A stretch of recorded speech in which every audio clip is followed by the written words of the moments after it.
Nobody's listening, right? Hi, Andy. Hey.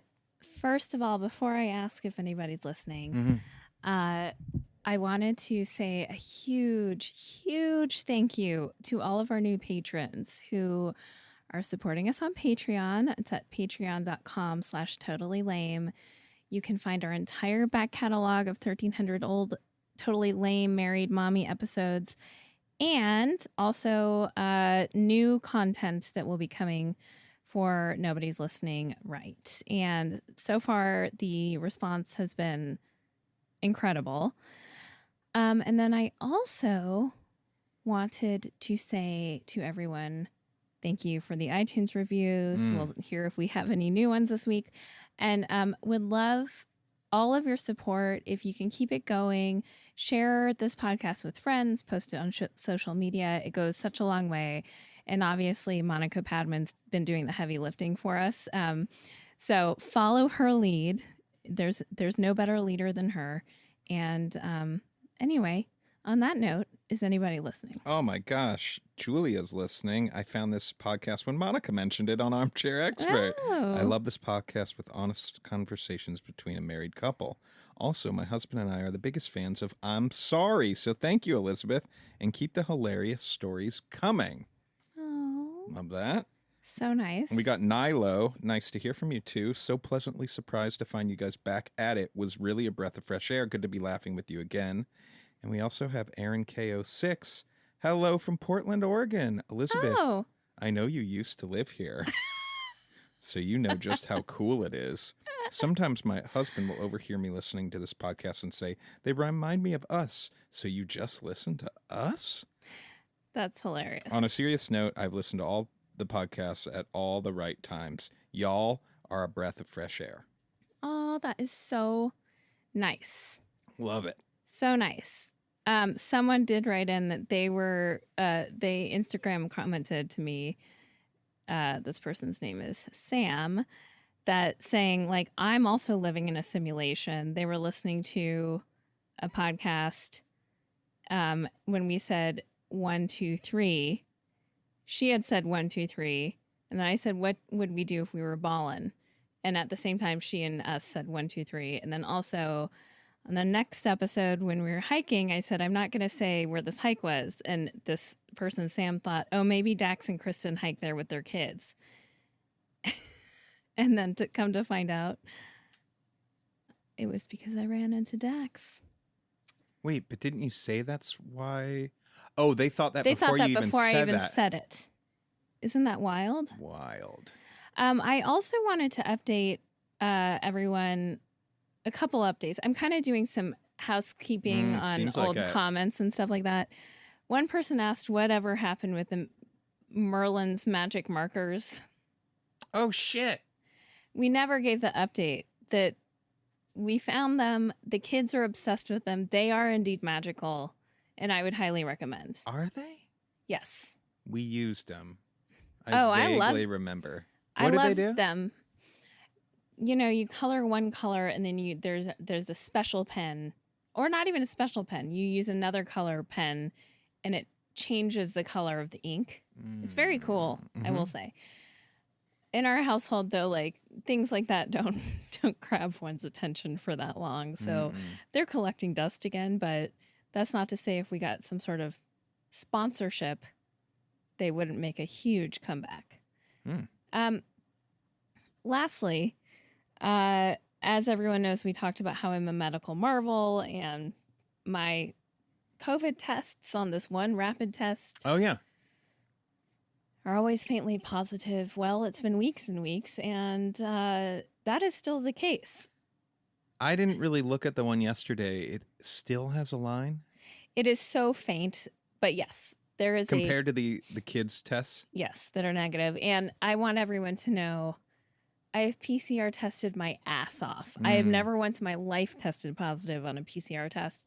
That's been the case this time. And when this first started, I assumed, as everyone would, I have COVID, and I quarantined for 7 full days. Do you think we didn't even have to do that? Yes, I do think we didn't have to do that because Natalia, who is a pathologist, wrote to me, laboratory testing is my specialty, and I couldn't believe the COVID story. Okay. I tell everyone if your antigen test is positive, you have COVID. Uh-huh. With the prevalence in California being so high right now, all arrows point in that direction. But PCR is not only more sensitive, but also more specific than antigen testing. So no positive PCR, no COVID. If it had just been one negative PCR, I would have said it's rare, but there's a small chance of a false negative. But 4 negative PCRs, and I think Andy is right, you probably had another coronavirus where the antigen test was binding non-specifically to the spike protein. But when the PCR was done, it wasn't coming up positive because that's looking at the genetics of the virus, and then I cut off the rest of her message. But interesting. Wow. I mean, once again, I was right. It's a takeaway there. Yeah. Good job. Damn, that's crazy. Well, God, that's very bittersweet. Very. One, Because you had a hell of a week. I had a hell of a week. Two, it kind of sucks that you didn't have COVID because I kind of thought you were had a little extra immunity now. Yes. And it made me less worried that, like, if the kids got it, if they, just because of your experience. Right. Not the case. So, God, okay. Oof. I will say, If this was a scene in a movie, we all have COVID next week. Our kids started school today. Yeah. I feel like and you're not in the spirit, which we'll get to why. But today I have a new lease on life. I feel like we're turning over a new leaf. The children are back getting their educations. Mm-hmm. Knock on wood. I mean, so far our kids seem to enjoy school. Yeah. Dorks.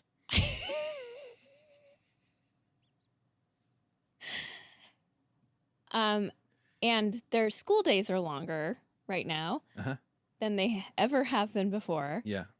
And to me, it is glorious. And I also feel you have never projected this onto me, but because my work days are very structured and I actually have to like show up with my face on Zoom or whatever, whereas your work days, I want to circle back to your face after this. Your work days in general are less structured. You can pick when you're having sessions and when you're composing music. Starting at 11? Are we starting at 1? Yes. Are we getting lunch together beforehand? Your work days are more flexible, so inevitably the burden of like picking the kids up from camp or whatever has fallen on you. And then it's also like bringing them home, figuring out what the fuck to do with them. Yeah. Which, when you're not also working, like, I really enjoyed doing that when I was on hiatus. But when you're also trying to work, I can only imagine the levels of frustration that was for you. Yeah. And now that's not the case. And it feels to me, I feel such a weight lifted on your behalf. Yeah. And also my own guilt. You've never projected this onto me, but I've always felt terribly guilty that the onus was on you. Does project mean like said anything to you, or does it just mean like throwing that energy like subconsciously like at you? Well, in my mind, I'm fucking with you. because you haven't. Now, surely there are times where, just like anyone, you're like a little resentful of having to do it all. Oh yeah, for sure. But no, your assessment is correct. Yes. So but this does feel like a new era because beforehand, this summer we didn't have a babysitter. Right. We've not really had true childcare in a very long time. Yeah, it's been like 6 or 8 months. At least. But before that, we had someone that would pick them up from school and bring them back. But that was way different too, because then we had our kids still in the house, plus a babysitter, plus plus whoever I'm working with that day, plus you. It just seemed madness, sort of. It was madness. That this seems like it's was just untenable. you, me, and whoever I'm working with. Ugh, It's gonna be great. it's going to be great. Sounds nice. Oy vey. Oy vey. So Oh, let's get to your face real quick. So it's the first day of school for the kids. And I had this thought that like we were walking back after we dropped him off. And then I was like, I was literally wearing the shorts I've worn all weekend long. We went to the cabin, still rocked them today, looking grubby. But then I looked over at you and I was like, Oh, go on with your mom bullshit. I'm feeling this. And I Go on wondered, with your mom bullshit. I love that. and I was like wondering, do you think because it was the first day of school where you like, I'm getting extra mommed up to drop the kids off to school? Because the kids have their first day of school outfit, but like, did you also have the thought like, ooh, I'm bringing it? Well, not like I put forth mega effort or anything. I mean, I'm just wearing, I have my same clothes that I wear, but I have some clothes that I wear for like a little bit of a nicer occasion. Mm-hmm. I am wearing the exact outfit I wore like to my first day of work in the office. There you go. There's the answer. So, yes, you are looking at me trying. I love it. Oh, that's And nice. I felt I kind of failed because I really phoned it in. Do you think like, okay, you brought your mom bullshit. You got that hot mom thing going on. Oh, that is so kind of you. I bet there's some dads for sure checking you out. No. Oh, yeah. Andy, are you serious? Yeah. Do you think, okay, we've had this conversation before, and I'm not just fishing. Okay. But it actually is a little bit related to our flirting conversation Okay. in the sense that you claim to have never seen me flirting with someone, whereas I feel like I'm flirting my ass off left and right. Okay.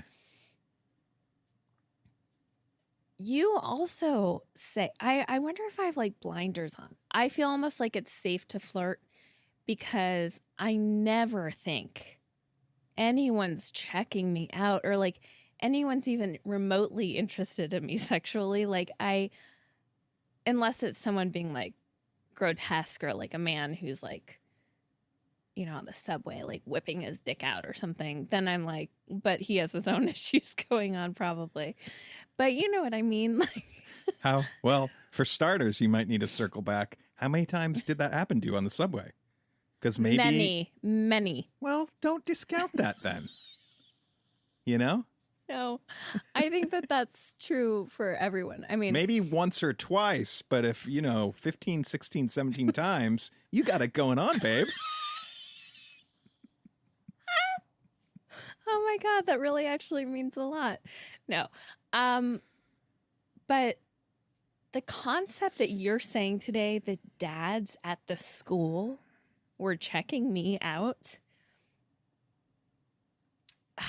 It's so ludicrous. I actually think you're delusional. And it goes back to like, I think you see me through a lens that is actually not steeped in reality. Like, I think you look at me and you see like this really hot, just like not what I am. And I'm not fishing. Uh-huh. And by the way, I think I'm fine looking. Like, I even will say, I think I'm attractive. Mm-hmm. I'm objectively a fine, attractive, medium attractive human being. Okay. But do you think guys are checking me out? And also, are you checking other moms out? Oh, for sure. Listen, for one, you have to start with the context, okay? Listen, I'm not going to take you down a peg or two here. I'm only here to buoy you up. But I'm saying we're going to an elementary school, okay? We're dropping the kids off. You're on the hot mom team, okay? I am? Yeah, you qualify. You're on. You get to eat at that lunch table if you so desire. Now, am I on the team the way I was on my cheerleading team in high school where I was the captain, but it wasn't because I was like the cute girl who was flying on top of the pyramids, and it definitely wasn't because I was like the best cheerleader, but it was because I brought the most team spirit? No, because you're not on the PTA. So you're not really bringing any spirit to the thing. You're just walking by. Okay. But this is what I'm saying. Like, I bet people have thought like, oh, that's a very cute, well put together mom. Do you know what I mean? That's nice. Like, as opposed to, and listen, there's other moms at drop off. There's like, let me try to think. Name names. I don't know many names. I wish I did. But like there might be, okay, I can think of one mom that I'm like, oh, that's how you dress? That's interesting. A little bit more on like the promiscuous side. Okay. Oh, no, take that word back. Why? It's my favorite Nelly Furtado song. Just. What's the better word? Tell me the better word. I will, but can I explain why it's bad? I'm not editing it out, but tell me why it's bad. Oh, yeah. You didn't mean edit it out. No, I didn't mean Okay. to edit it out. Like, That'd be funny. no, this is how we learn. I wouldn't expect you to know this. Mm-hmm.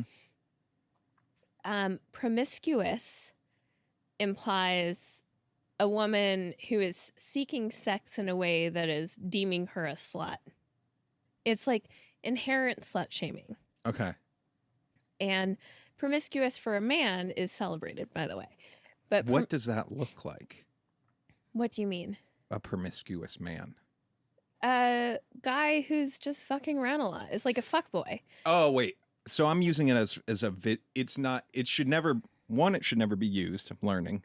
Two, not the best visual descriptor anyways, especially for a man. Yes, and I'm going to even take this deeper. Mm-hmm. For a woman, when you're describing the way someone dresses to be inherently linked to slut shaming them. Because the word promiscuous is slut shaming. Yes. Got it. For the context of, yes, the way it is used in society for women, kind of gives credence to, here we go, buckle up, like rape culture. What was she wearing? Women should be able to wear whatever the fuck clothes they want, showing whatever they want, and it doesn't automatically sexualize them. Does that make sense? Yeah. You know, and in so many, the very few women who come forward and say, oh, he raped me, and then they're put on trial, what were you wearing? As though if you were wearing clothes that seemed to make you promiscuous, then you're signaling to him without even saying or doing anything that you're open to rape. Okay. This is, I know it seems I know, like I'm with you. I know you are. I'm so with you. I'm but so with you. I do feel bad for, like, you. Okay. the thing, we can't say anything now. Oh, It's no. like- But here's the thing. And I'm going to keep saying things, and I might keep stepping in it. But I do know the mom you're not. See? So how would you describe that mom? She just dresses more like free-spirited. Oh, Jesus. Free-spirited? Yeah, youthful. Okay. Well, how about, okay, here's this. Okay. Youthful. Okay. Like she doesn't feel insecure about her body the way I do. She's, Oh, gosh. what? Go ahead. Okay. Okay. Oh, man. I'm going to step in it. Okay, so Do you want me to make a sound effect every time you step in? yeah. Okay, I'm just trying to. Okay, we'll talk about it in the context of me, maybe too, as well. Me too. Oh no! Make the sound effect. Hashtag me too. Doesn't that? Okay. Oh, that was a terrible noise. I'm sorry. Here's what did I want to? I'm kind of losing track all of a sudden. Let's get back to hot moms. Okay. Yes. Here's the problem though. Like a well put together mom, I might have the thought like at pickup someday, like, okay, mom, like looking good, right? And I'm saying that I don't think it's crazy that there could be some dads that might think that of you. Okay. Does that make sense? Yeah. Like, and there's even like I've even thought that of like, oh, that's a good looking couple, right? I can even take that to like a guy and a dad and a mom at school. Have you ever had that thought? Yes. Have you? All right, now I'm like, I don't know if you have, or have you been like, oh, that's a nice looking couple dropping their kid off at school? No, I guess I do. I think that the difference, though, I mean, this kind of goes to the whole thing about like men think about sex 17 times a day, whatever. But I'm not. It's not sexual. I mean, maybe there are times where it has been sexual, but it's not, for the most part, I'm not making this sexual. Okay. It's more like, okay, Mom. Great. Keep going, though. You have something's brewing. No. No. But so you're kind of walking it back. No. You don't think dads are looking at me and thinking, Oh, we're getting back to you. yeah.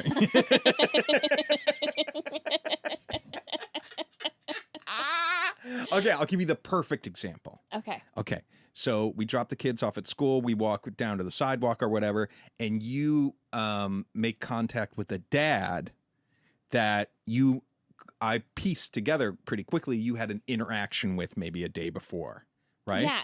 But maybe that interaction before was probably very positive. It seemed like it because you really had a flirty rapport with this man. So maybe you had flirted with him earlier. I'm joking about the flirty thing. Okay. But you did have a rapport with him where I was like, who the fuck is this guy? I've never seen this guy before. We were kind of in it together. You were in it together, right? Yes. So here's my point. So that guy, he saw you the other day. He's a DP. Oh my God. Oh my good God. Okay. I can't even think of a reason how you would get that information in the context. Wow. Okay. Sidebar that for a minute. But clearly you fucked this guy yesterday. And now you're seeing him today in the light of day. And you got your mom bullshit first day of school outfit on. And he's like, oh, fuck, man, she's cute. Like, he's like, do you know what I mean? That's so nice. So that's the example. But can you wrap your head around that? Yes. Now, do you think I ever get any sort of Yes. like, that's a good looking dad vibes? 100%. Are you just saying that? No, because you're so cute and the way you dress is so cute and you have a confidence. So cute and so cute and so cute. Come on. Oh, go on, I guess. Sorry. I just said if I'm ever getting any hot dad energy towards me and you're like, yes, because you're so cute and so cute. No, and so cute. you are. You're very handsome and you dress really cool and confident. And I think I definitely think you do. Okay. Let's move on. But that was good. Felt good. We all learned something. Can I tell you, because I've been dying to tell you sort of what happened to me today at the dentist. Yes. So I had to go to the dentist just for a cleaning today. I've been a little worried about it and honestly made the cleaning appointment because I had this like little bump thing on my inside of my lip. Not so little at times, as Elizabeth can attest to. Little, yeah.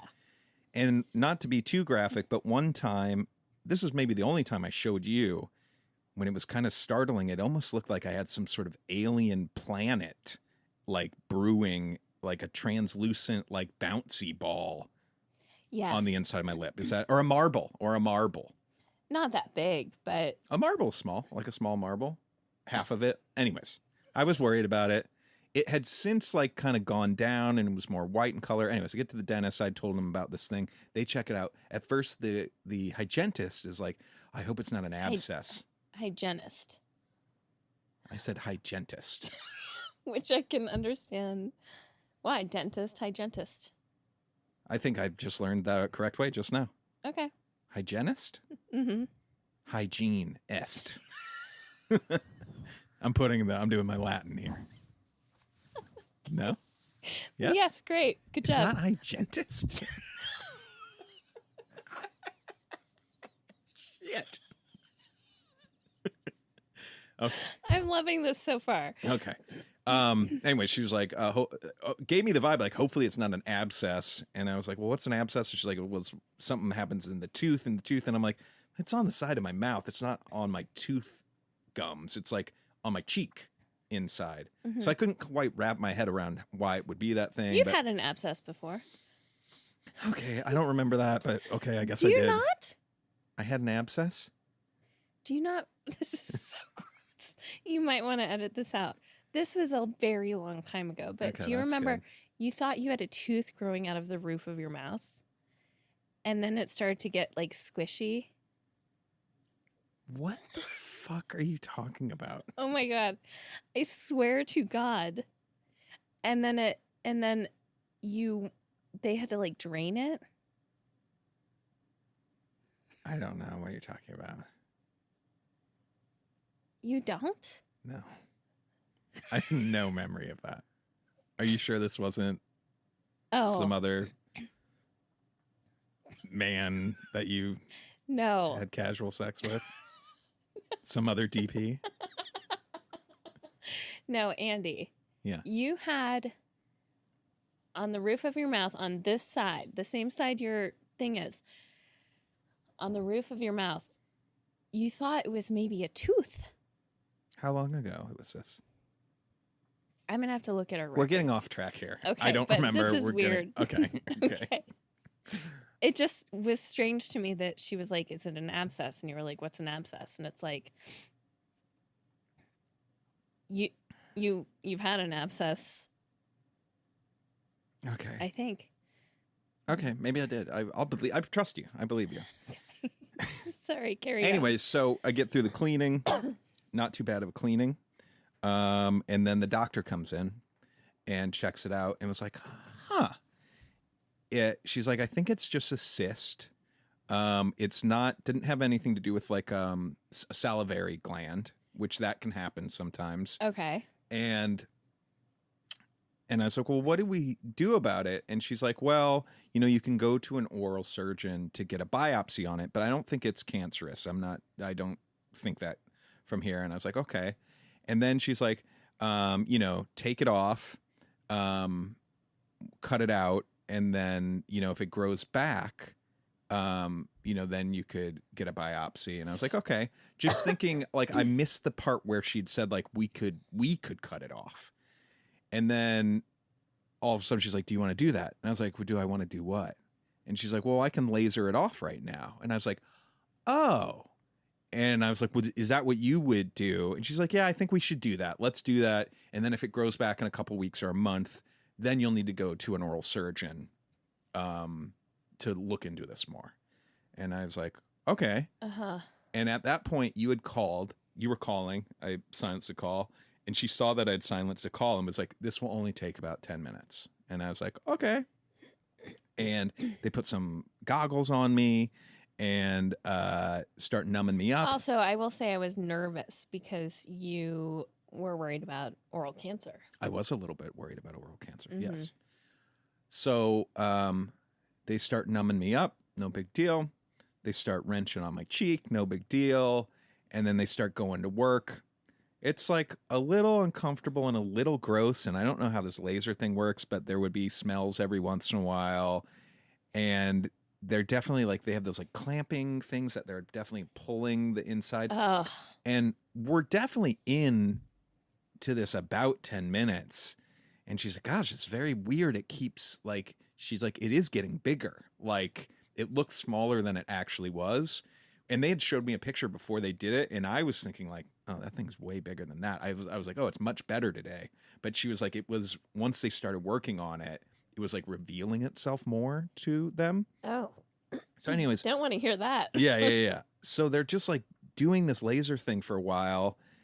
And all of a sudden, like I start feeling like a little bit sore in my cheek. Oh no. And I literally was like, oh man, I hope like the Novocaine's not working, coming off. And then like a minute later, I got zinged by the laser. I've never felt this sensation. I don't even know how to describe this sensation. And I, immediately, like throw my hands, and they're like, I'm so sorry.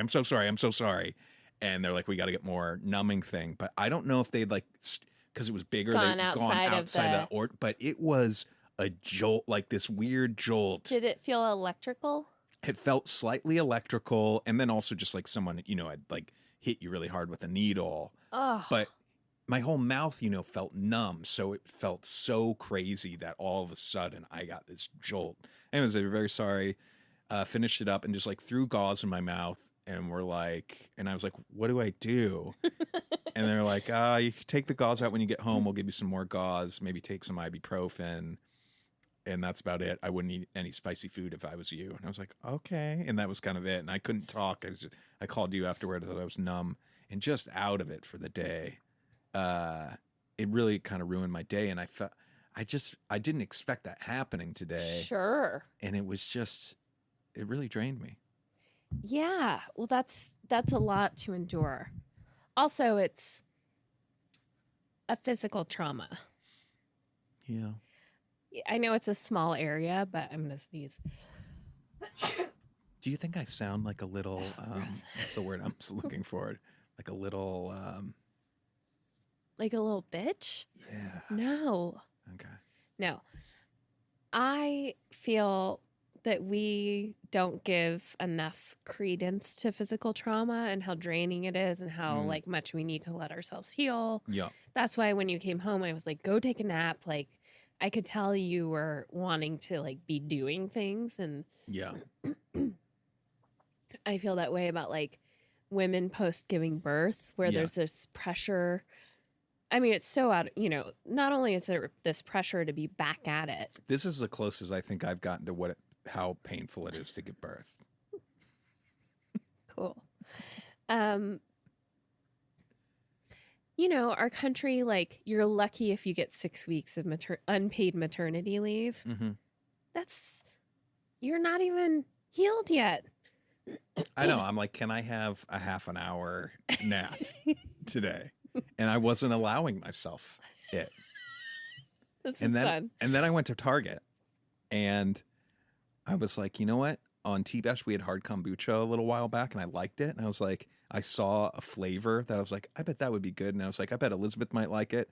Kombucha's good for you. And I was like, I'm going to get some hard kombucha. But I was out of it. I was in a bad mood.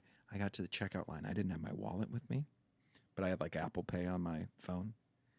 And Apple Pay? Yeah. Do you know who did all the music for that campaign? I did some music for the Apple credit card. I sure did. Not just some. I did a bunch. Yes. Ba-ding. So I get up to the line and I want that fucking hard kombucha. And they ring it up and they're like, do you have ID? And I was like, I don't. I'm 43.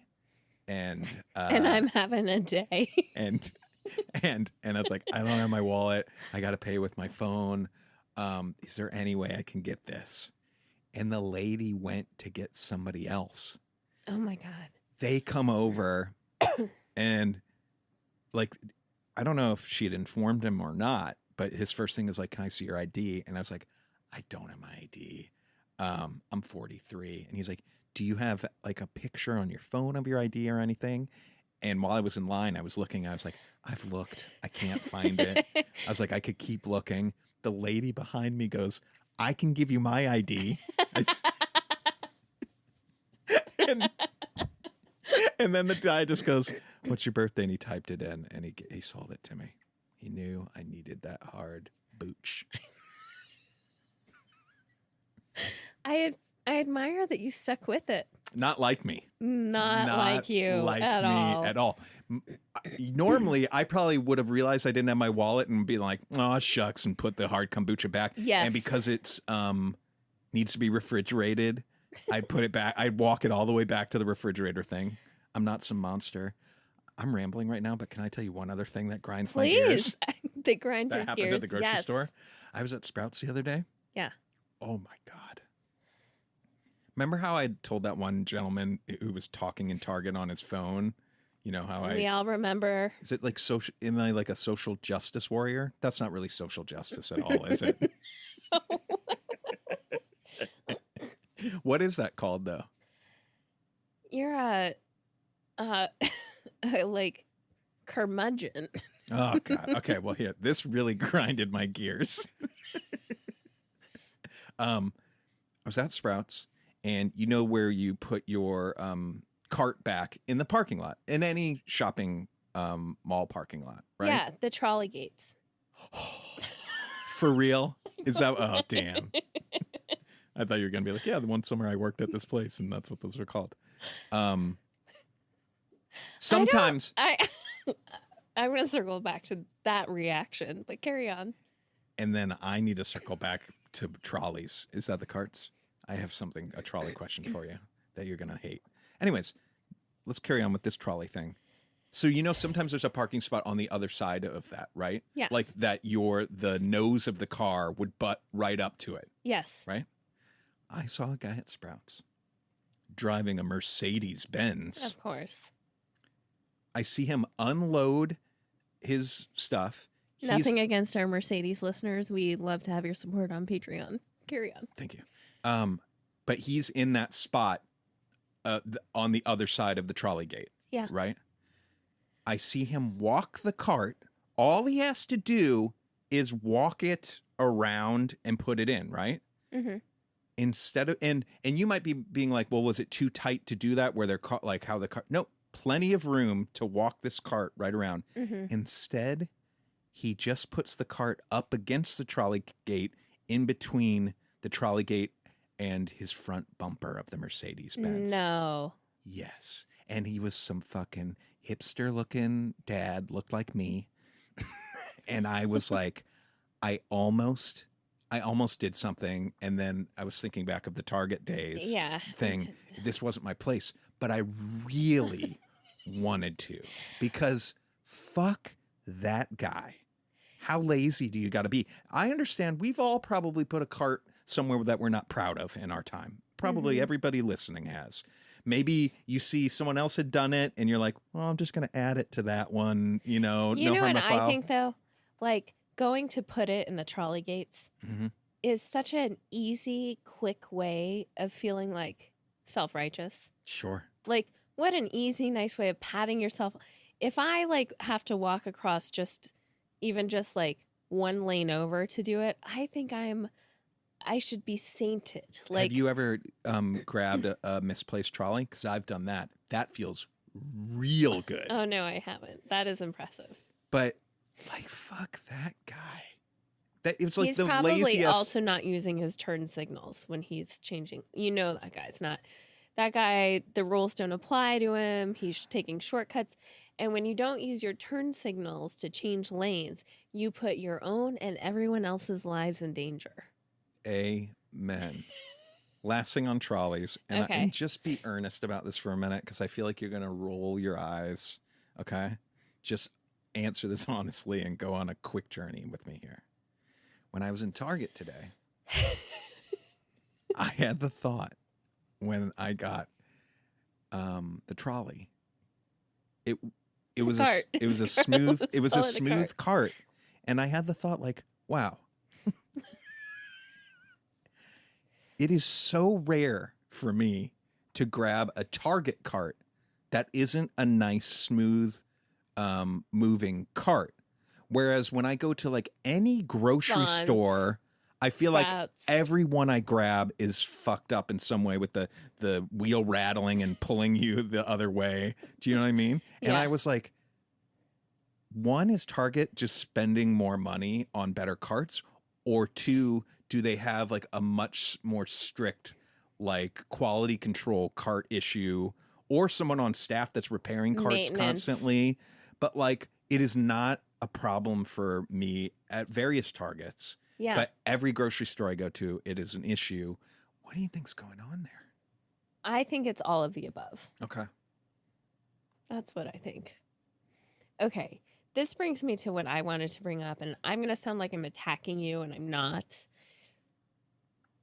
I just want to talk this out. And we started this discussion and almost got too heated. Oh. The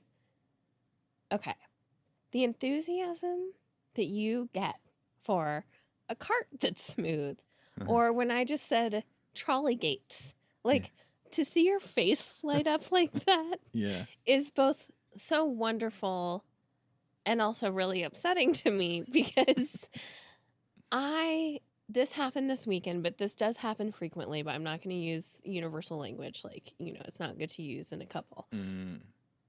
But this weekend, I've put a lot of effort and care in choosing. Oh, for fuck's sake. What we're doing. Talking about the goddamn light fixture?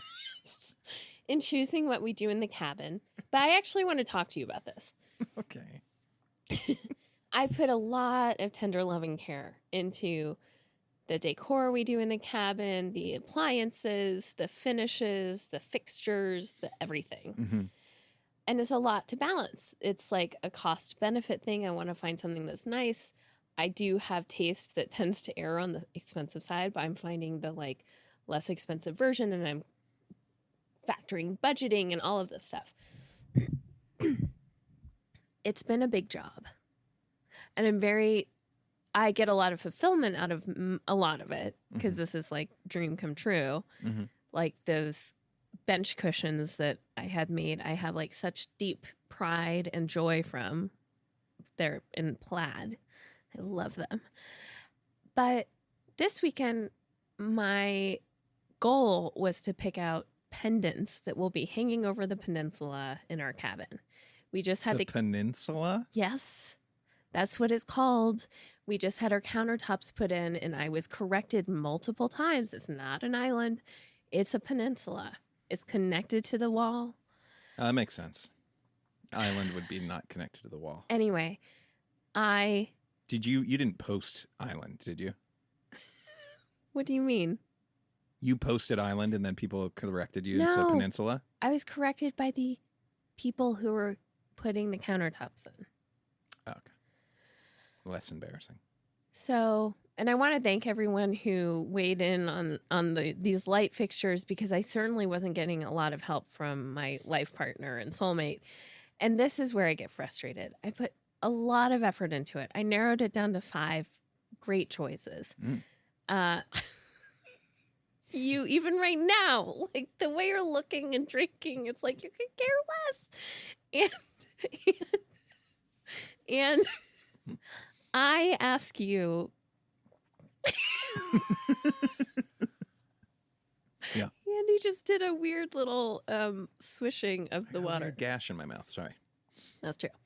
I asked you which you like, and you look at them all kind of with like this vague disdain. And sometimes vague disdain? No. Sometimes the way, we've talked about this, and it might be linked to the ADHD, but your brain is constantly fixing problems, solving things that don't exist. Okay. And troubleshooting, like your brain is constantly troubleshooting. Mm-hmm. And it is almost like that's how it feels when I'm like, look at these 5 things. I put a lot of time and effort into whittling down what these are. Mm-hmm. And you're looking at them going, well, that one's this, and this one's and this one's. So we get to the end of the 5, and I'm like, which one do you like? And you're like, well, that one doesn't seem that cabiny to me. And like, I guess out of these, this one. And I'm like, okay.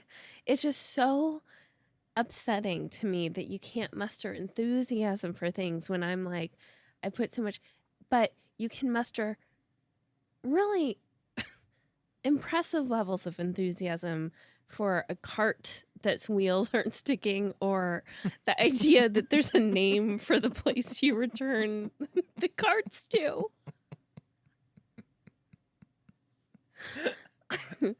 Okay, well, for starters, I think this is a sensitive topic. So, however I'm delivering it, if I'm underselling, it's probably you'd probably pick up on that even more. I kind of notoriously don't have a very good poker face when it comes to things, right? I can't feign. Is that the word? It's hard for me to feign. Would it be enthusiasm? Would that be to fake, or would it mean to like feign enthusiasm? But you certainly, it doesn't go the other way. It's not hard for you to feign disdain or disgust, or like, it's just the one way. But here's the thing. The trolley cart thing is a one-off instant thing that delighted me, right? Where this is not very, but comes with a little bit of a stressful decision-making thing that you would put time into asking our listeners what they thought about it. There were 5 options, so I have to get critical on it. And when I get critical on things, it's probably not it's not very becoming, and it's not very exciting at all. Why? And it is a flaw that I do get very critical and like, well, would this one, I do poke a lot of holes in these types of decision-making things. And it just feels like I can't win. And it feels like I'm putting all this effort into something that you're just kind of like, meh. But here's the thing though. And maybe I need to do some work and some soul searching. But can you take any solace in the fact that we usually end up in a spot? We ended up in a spot because of my reaction that I think you're pretty darn excited about what fixtures you ended up getting, right? And had I not been critical and been like, ooh, these are all cool, and you were like, I really like 2, and I would be like, yes, 2, I wouldn't have been my true self. And in addition, we wouldn't have landed on what you ended up picking out, which I think you feel very good about. Okay. Yeah. But I'm not trying to discount your feelings here. I get it.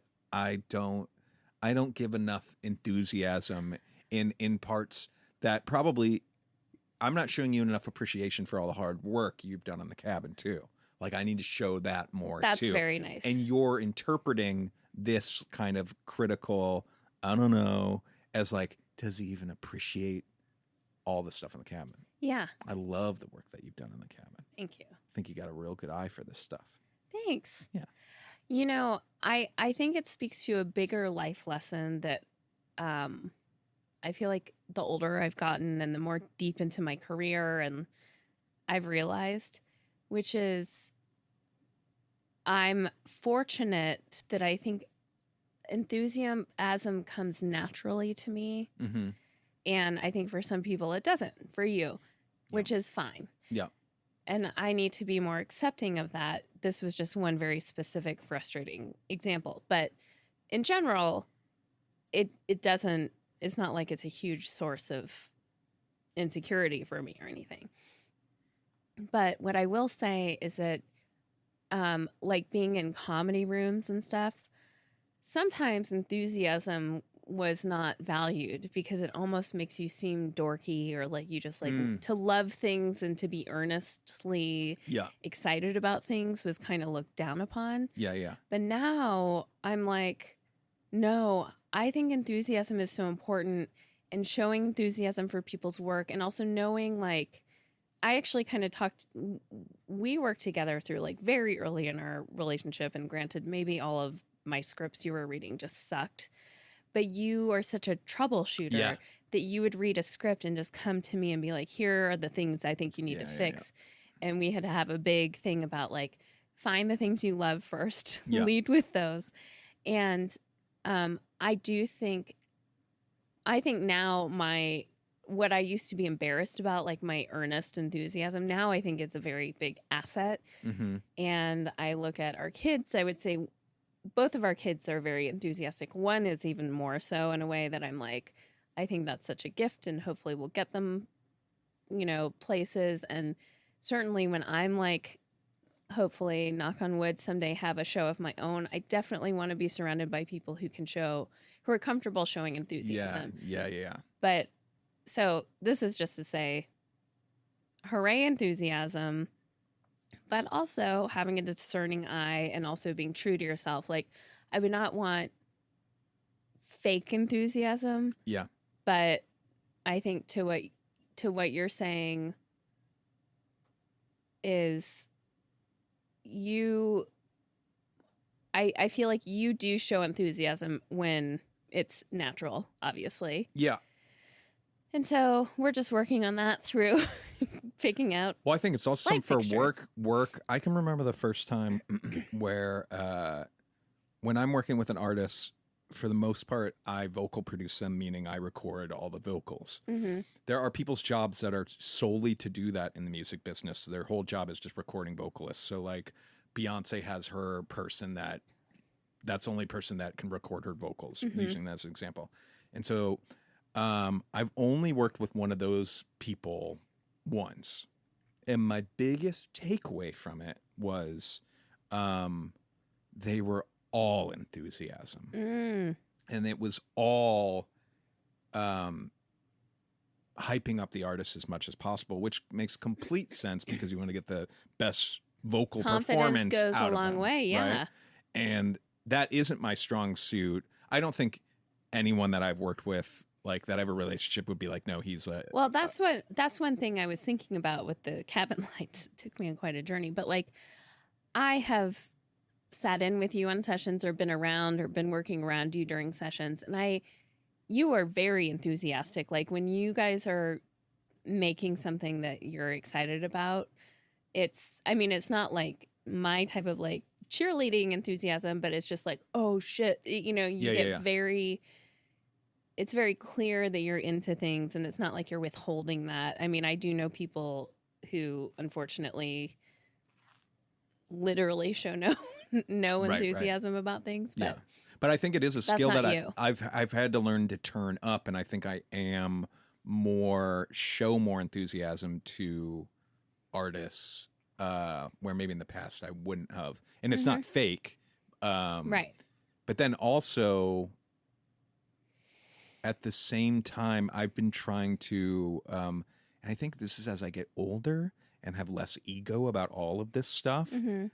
I'm also just trying to get like way more excited and hyped up about people's ideas and how I can just help them execute their ideas, because I think that's the most infectious thing for those people. Totally. And I want to get better at that, because I think that's like the name of the game, sort of. And there is that. I couldn't agree more. I feel like similarly, the older I get, the more jazzed I am about collaborating. Yeah. And it gets me there's something so magical, and it does make me very enthusiastic about it when you're collaborating, like at work in a room. If we're all pitching stories and all of us kind of are giving input, shaping something, and it feels really collaborative, and like we're all, I mean, to use an improv term, like yes-anding each other, is so exciting to me. And in some ways, I mean, I think I pitch good story ideas, but in some ways I think one of my bigger strengths is pitching something that other people like leapfrog off of, to like, it's not the like the idea that's going to live. And I know that saying it, but I get very excited when I pitch something that then someone else takes to the next level. And I'm like, that's another very cool skill that I feel like people don't value enough, because they want the home run instead of like being like, I'm going to get us to first base and then you can take it from there. And then, okay, then I absolutely love that. And then the next phase of that, and I'm so pissed off that I can't remember where I just saw this, but it was like it might have been like a David Bowie quote or interview or something like that, but like some really cool artist was like, the next phase of all of that is like you being hyped on that.